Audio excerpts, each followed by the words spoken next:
नमस्कार, मी प्रीती खंडागळे. आपण पाहता आवाज इंडिया मराठी. यंदा पावसाने पाठ फिरवल्याने नंदुरबार जिल्ह्यात शेती, पाणी आणि रोजगाराचे गंभीर संकट निर्माण झाल्याचा दावा करत शिवसेना उद्धव बाळासाहेब ठाकरे पक्षाने जिल्हा तातडीने दुष्काळी घोषित करण्याची मागणी केली आहे. या संदर्भात पालकमंत्री हसन मुश्रीफ यांना निवेदन देण्यात आलं. शेतकऱ्यांना अनुदान, कर्जमाफी, पाणी टंचाईग्रस्त भागात टँकर, चारा छावण्या आणि रोजगार उपलब्ध करून देण्याचीही मागणी करण्यात आली.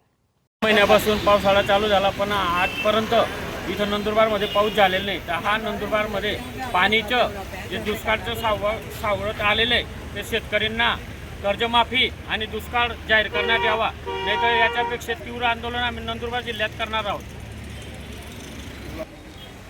नंदुरबार जिल्हा हा दुष्काळ जाहीर करण्यात यावा आणि मुख्य जनावरांना चारा बी उपलब्ध करून द्यावा, अशी आमची मागणी आहे पालकमंत्रीकडे.